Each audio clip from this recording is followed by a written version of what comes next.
Welcome back to my YouTube channel. जापानको भिडियोको लागि एकदमै इम्पोर्टेन्ट छ तपाईँहरूको लागि। सो गाइज, जापान रोज्नको लागि मुख्य 5वटा कारण रहेछ है। यो 5वटा कारणले होइन तपाईँ जापान रोज्नुहोस् है। सुरुमा चाहिँ जापान भिजा, इजिली भिसा, अर्को स्यालेरी, अनि अर्को चाहिँ 3 नम्बरमा चाहिँ तपाईँको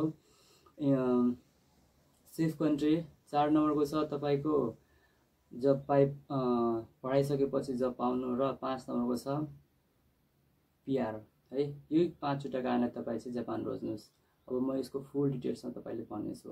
अब के छ भन्दाखेरि सुरुमा चाहिँ आउँछ यहाँ हेर्नुहोस्, तपाईँ जापान एप्लाई गर्न चाहनुहुन्छ भन्दाखेरि एकदम इजिली तपाईँ भिजा पाउनुहुन्छ। ल्याङ्ग्वेज गर्नुहोस्, 5 ल्याङ्ग्वेज गरिसकेपछि तपाईँ एप्लाई गर्नुहोस्। डकुमेन्ट चाहिँ राम्रो बनाउनु, फेक डकुमेन्ट नबनाउनु। अगर रियल डकुमेन्ट छ भन्दाखेरि तपाईँको भिजा आउँछ।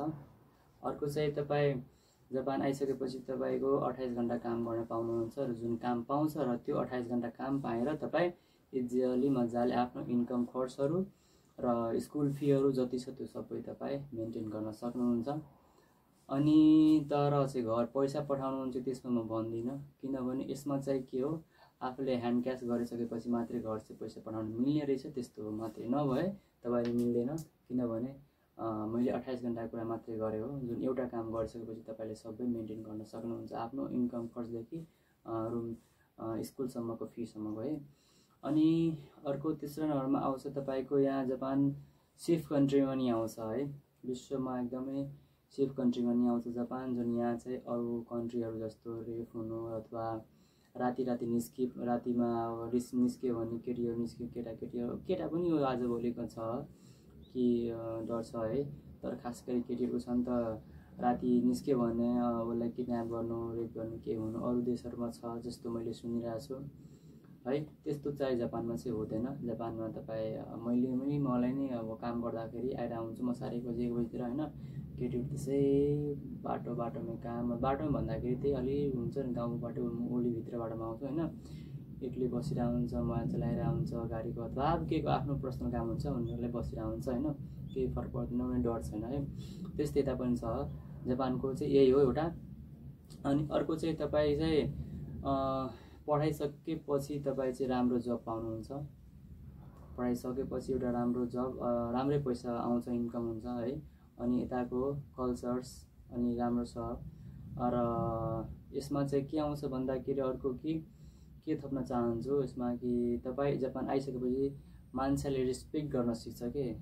नेपालबाट यता आइसकेपछि तपाईँलाई यो चिज सिक्नुहुन्छ कि यत्तिको बुझ्नुहुन्छ कि मान्छेले कसैले हेल्प गर्यो भने, केही गर्यो भने कतिसम्म मान्छेलाई होइन रेस्पेक्ट गर्नुपर्छ, उसँग पोलाइट भाषामा बोल्नुपर्छ। केही हेल्प गर्यो भने कसरी बोल्ने मान्छेहरूसँग, त्यो चाहिँ यहाँ आइसकेपछि अलिक मान्छे चाहिँ सिक्ने रहेछ कि। अब कसै नेपाली हो, नेपाली आएपछि त्यस्तै हो, तर खास गरी मान्छे यता आएपछि होइन धेरै नै चेन्ज हुँदो रहेछ होइन। अब कोही त मान्छे नै त्यस्तो हो, अब उसको त भन्नै नमिल्ने, तर चाहिँ यता आइसकेपछि मान्छे लगभग अलमोस्ट धेरै चेन्ज हुन्छ। आफ्नो मतलब रेस्पेक्ट पहिलाकोमा र अहिलेकोमा चेन्ज बदलाव आउँछ कि। अनि सबभन्दा इम्पोर्टेन्ट चाहिँ एउटा अर्को छ कि भिजा है। भिजा भन्छु, यता आइसकेपछि पिआर कार्डको सिस्टम रहेछ यहाँ। मान्छेले धेरै भन्छ, धेरैले के भन्छ कि जापानमा चाहिँ पिआर पाउँदैन होइन। यता चाहिँ पिआर नै पाउँछ, बुझ्नुभयो। तर चाहिँ यस्ता पिआर अब अरू देशमा 5 वर्ष 6 वर्ष बस्नुपर्छ, चाहिँ जापानको चाहिँ के हो 10 वर्ष बस्नुपर्छ। 10 वर्ष बसेपछि तपाईँले चाहिँ पिआर पाउनुहुन्छ। केही गर्नु पर्दैन, कन्टिन्यू तपाईँ हरेक थोक गरेर राख्नु, इन्सुरेन्स फीहरू जति छ ती गरेर राख्नु। केही गल्ती गर्नु भएन जापानमा अनि होइन क्राइमहरू यताउता। अनि त्यसपछि कन्टिन्यू 10 वर्ष बस्यो भने तपाईँको पिआरको लागि एप्लाई गर्नु, पिआर चाहिँ पाउनुहुन्छ। र यताको पिआर पाइसकेपछि मतलब तपाईँलाई धेरै कन्ट्रीमा, अलमोस्ट कति धेरै कन्ट्रीमा तपाईँले जानलाई बाटो खोल्छ कि यताको पिआर पाइसकेपछि इजिली तपाईँ जानुहुन्छ त्यो पिआर देखाएर है। सो यी 5वटा मुख्य कारणहरू छ, र यी 5वटा मुख्य कारण बुझेर तपाईँ चाहिँ जापान आउँदा मिल्छ अथवा तपाईँ रोज्नुहुन्छ। मैले पनि यही रिजनहरू हेरेर बुझेर, रिजनहरू हेरेर जति छ यही खुबीहरू हेरेर मात्रै मैले रोजेँ हो। सो तपाईँहरू पनि बुझ्नुहोस्। अब तपाईँले के ठिक लाग्छ, के मनपर्छ त्योहरू तपाईँ आउनुहोस्। सो गाइस, आजको लागि यति नै हो। हामी भेट्नुला फेरि अर्को नेक्स्ट ब्लगमा।